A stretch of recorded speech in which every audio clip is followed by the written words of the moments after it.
Bonjour, c'est Craqué, le frère de Kekra. J'espère que vous allez bien. Un mois après avoir parlé de rap, on remet déjà ça. Le format trimestriel que j'avais fait m'avait beaucoup plu, il vous avait beaucoup plu. J'ai eu de très bons retours là-dessus, et d'ailleurs je vous en remercie une fois de plus parce que c'est quelque chose qui compte énormément pour moi. Donc je me suis dit autant faire ça tous les mois, vu que j'aime parler de rap, que ça fait passer le temps, et que visiblement vous êtes présents au rendez-vous. Si vraiment il y a la petite infobulle qui devrait être popée quelque part, qui vous renvoie vers la vidéo du coup de mon bilan rap français de janvier, février, mars, donc n'hésitez pas à aller jeter un coup d'œil si ce n'est pas encore fait. Bien évidemment, je compte sur vous pour ne faire aucune réflexion sur le système pileux ou l'état capillaire actuel qui, bien évidemment, confinement oblige, ne peut vraiment être rafraîchi. Donc, histoire de ne pas perdre plus de temps en intro inutile, j'attaque directement avec la partie des critères, on va dire, comme la fois dernière. Contrairement au format trimestriel que j'avais fait, où j'avais pris en compte que les projets qui faisait plus de 10 sons. Là, j'ai pris aucun critère. Alors, j'ai exclu les singles, on va dire, vu qu'on parle quand même de projet, mais donc tout ce qui était EP de 5 albums, de 5 titres et compagnie, j'ai tout pris en compte pour le format mensuel, du coup. Indirectement, et avant que j'oublie, si vraiment ça vous intéresse, j'ai créé un compte Twitter qui est dédié au rap français pour éviter de flouder mon compte Twitter principal, donc c'est disponible dans la description si vraiment vous avez envie de vous abonner. Comme pour le bilan trimestriel, je vais commencer par les mentions spéciales / pas écouté / déception pour que vous mettiez un petit peu tout dans le truc. Les projets que je n'ai pas écoutés, il y a eu Menace de Junior Bendo, Vaillant de YL ou encore Libertad 2 de Barakadama. Sinon, globalement, je suis à peu près tout passé en revue. J'ai pas eu de déception pour ce mois d'avril parce que je n'attendais rien de spécial. Le projet que je trouvais un poil en dessous, mais qui n'est pas vraiment une déception comme dit, vu qu'il est un petit peu arrivé en plus, c'est Taciturne, les inachevés de Dinos. J'avais adoré Taciturne, qui était un de mes gros coups de cœur de la fin d'année 2019 et qui était même d'ailleurs un de mes coups de cœur de l'année 2019. Là, pour les inachevés, les sons sont trop courts, c'est le principe, vous me direz, et je trouve que on a un peu de mal à rentrer dedans. Voilà, il y a quand même il y a un ou deux sons qui sont sympas, mais je trouve le projet quand même assez anecdotique. En première mention honorable, je mettrais PK, de l'UJPK. Donc en attendant l'album Luigi qui devait sortir fin mars, mais finalement ne sortira que fin mai, donc 2 mois de retard. On a eu droit à ce petit EP de 5 titres. C'est sympa, c'est pas exceptionnel, je vais sans doute le restreamer quelques fois, mais bon voilà, c'est quand même une petite mention spéciale. Là, on a 2 grosses mentions spéciales par contre. On a Aye Finzer de Caballero et Jean Jass, on a plus de 25 titres, si je dis pas de bêtises, on a 1h20 de son. Ça reprend le principe de leur émission de cuisine, où ils invitent leurs potes pour cuisiner tout simplement, hein. Les vrais connaîtront. En vrac, on a du Oxmo, on a du Al Capote, on a du Mister V, du Rimka, du Big Flo et Oli, on a du Lefa. On a un très bon storytelling de l'album qui est fait entre guillemets par le Roi Enoch qui, dès l'intro, puis au fur et à mesure de l'album, va venir un petit peu pimenter, on va dire, les différents sons. Donc ça, c'est un très bon point. C'est très varié grâce au feat, donc c'est, on va dire, assez facile de trouver son bonheur, je trouve, mais du coup, il y a également beaucoup de chances qu'on n'accroche pas l'autre moitié des titres. C'est pour ça, entre guillemets, que je le place dans ces mentions spéciales, quand même, en mention plus, mais voilà.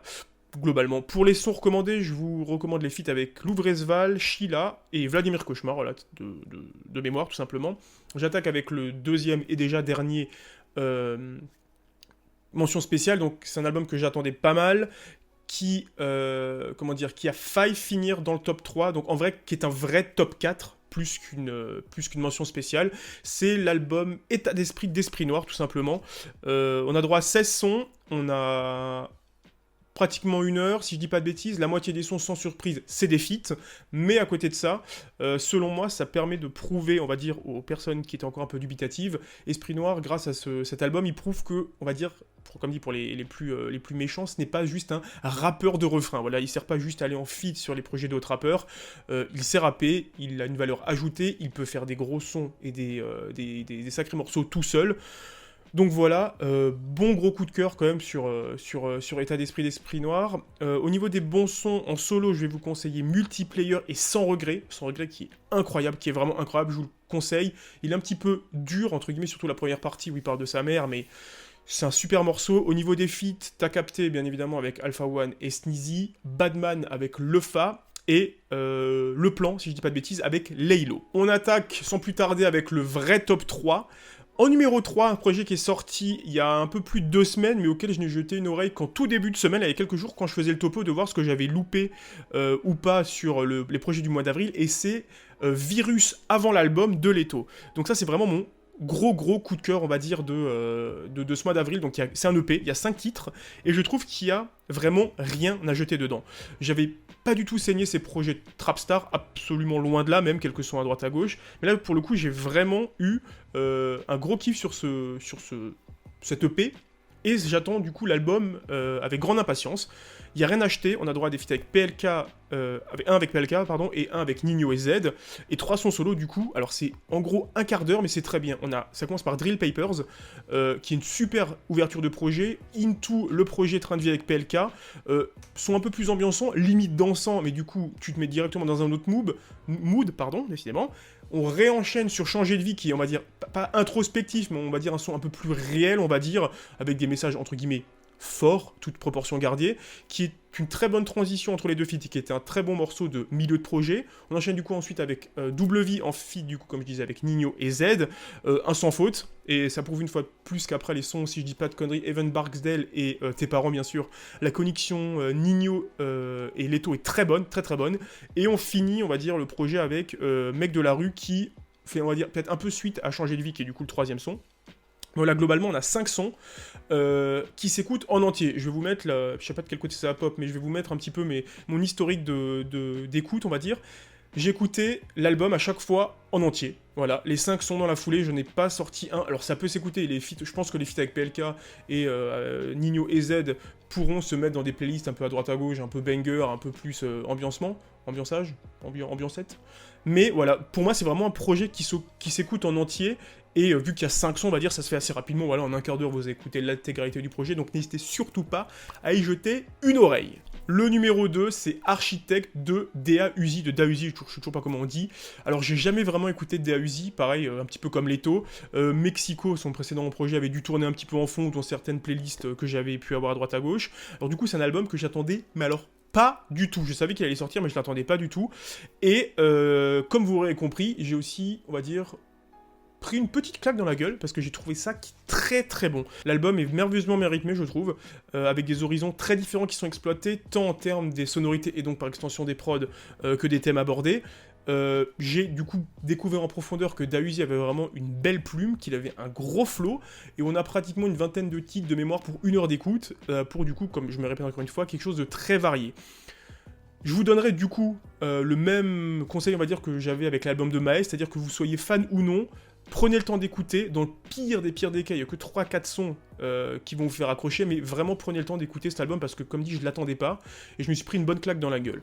Au niveau de mes coups de cœur, style haussmannien, Tommy Shelby, Soirée des Cités et Da Vinci, on va dire ça couvre vraiment 4 styles de sons assez différents, donc là où il est tout seul, et pour le coup j'ai trouvé qu'à côté de ça tous les feats de l'album sont réussis et qu'il n'y a rien acheté. On a Nino, on a Maes, on a SCH, on a Mr. You, et oui Yugataga et Alonso, il n'y a vraiment rien acheté sur les feats, donc vraiment streamer Architecte au moins 1 ou 2 fois histoire que peut-être vous mettiez dedans, mais pour moi c'est vraiment un album qui risque de cogner fort, qui a déjà cogné fort bien sûr vu qu'il est sorti il y a un mois, mais qui peut se faire une belle place on va dire pour les top albums de l'année 2020. Sur la première marche de mon podium pour ce mois d'avril 2020, un album ou un projet qui sera peut-être pas forcément attendu, enfin vous allez peut-être pas vous attendre à ça ou vous avez peut-être pas pré-shot ça, mais j'ai mis tout simplement Atlas de Twinsmatic, voilà, sur ma place de numéro 1. Alors Twinsmatic, si vraiment pour ceux qui ne sauraient pas, c'était d'abord un duo et maintenant c'est un mec tout seul, et c'est maintenant, vu qu'il est tout seul, des beatmakers. Donc entre autres, sans rentrer on va dire dans la discographie complète, Twinsmatic c'est entre autres Riding de Booba, Drapeau Noir de Booba, Talion ou encore Gotham, c'est 113 de Booba et Damso, et surtout je pense leur plus gros son en tant que beatmaker, c'est Autotune de Damso. Donc voilà, c'est pas le premier venu. À la matière d'un Metro Booming aux States, bien évidemment, que vous connaissez bien évidemment Metro Booming, on a eu droit du coup à un album de beatmaker, cette fois-ci avec Atlas.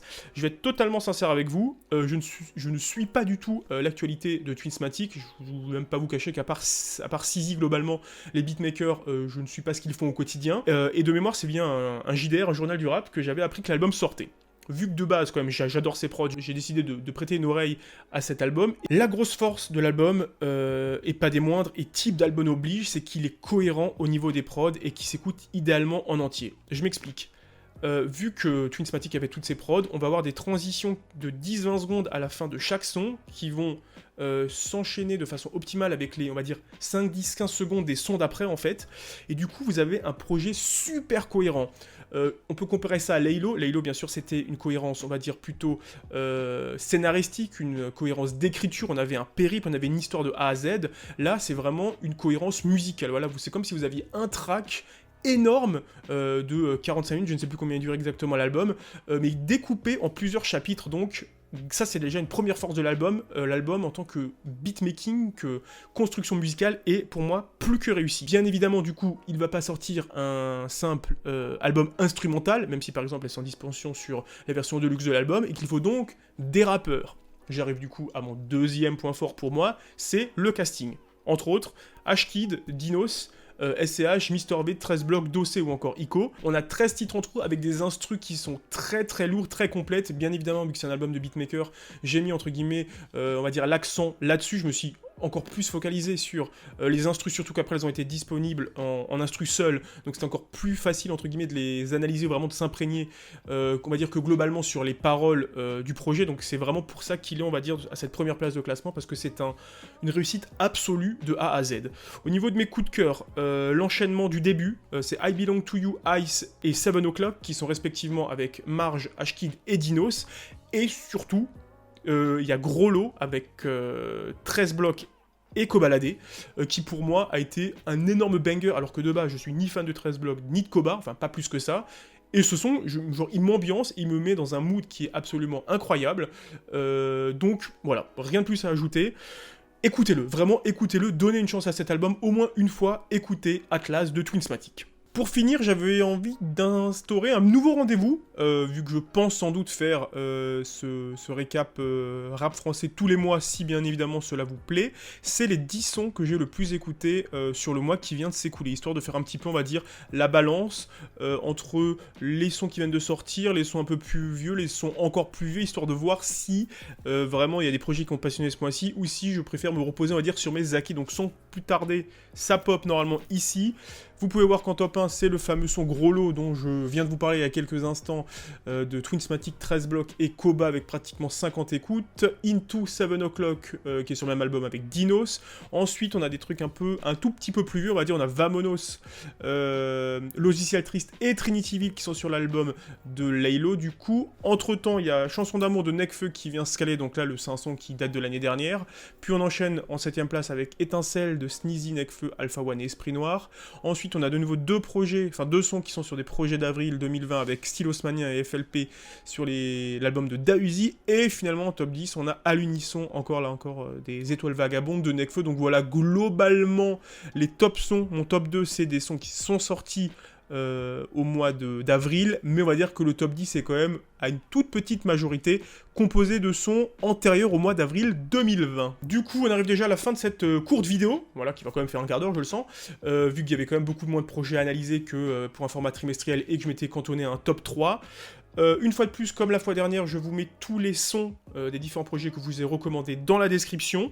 Je vous rappelle si vraiment que j'ai créé un compte Twitter qui parle exclusivement de rap français, si ça vous intéresse. J'ai démarré une petite playlist un jour par son. À côté de ça, je vais peut-être relayer des clips, mettre des petites punchlines qui me tiennent à cœur. Donc voilà, ça, n'hésitez surtout pas à mettre un pouce bleu, pas du tout. Enfin, si vous pouvez mettre un pouce bleu sur cette vidéo, mais n'hésitez pas à subscribe à ce compte Twitter. Et même si vraiment cela vous chante, à vous abonner à cette chaîne YouTube qui, mine de rien, commence à avoir pas mal de vidéos. Attends, on a quand même fait 3 vidéos en moins d'un mois. Je vous souhaite tout le bonheur, toute la santé, continuez à prendre soin de vous. Je sais pas si je referai une vidéo entre guillemets avant la fin du confinement, mais ne faites pas les débiles, ne soyez pas cons, n'allez pas envahir les rues dès le 11 mai, ça servira à rien. Prenez soin de vous. Peut-être que bientôt une petite vidéo FAQ entre guillemets va pop, donc n'hésitez pas à vous tenir au courant des réseaux et des adresses des différents liens qui sont dans la description, et je vous dis à très bientôt.